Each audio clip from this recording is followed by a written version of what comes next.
Hey guys, in this video I will show you how you can add a Gmail account in the Gmail app. So make sure to watch the video till the very end. And let's begin. This is super useful because you may have another account, so all you want to do is go and open up the app and then head to the top right and go and click on your profile icon.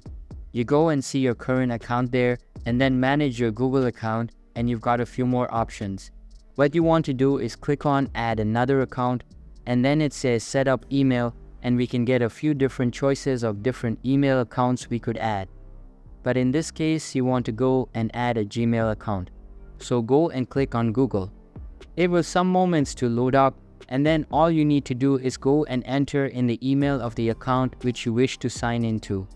If it's enabled on your account, you'll need to go and enable two-step verification. But that's it. You'll then be logged into your account and you can go and check out the emails. And you can always go and switch accounts again by clicking on your profile icon in the top right. And then what you can do is switch between your different accounts.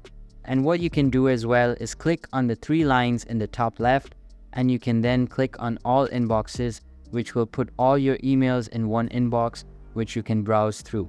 So that's basically how you can add a Gmail account in the Gmail app. So that's all for this video. Hope you liked the video. Thanks.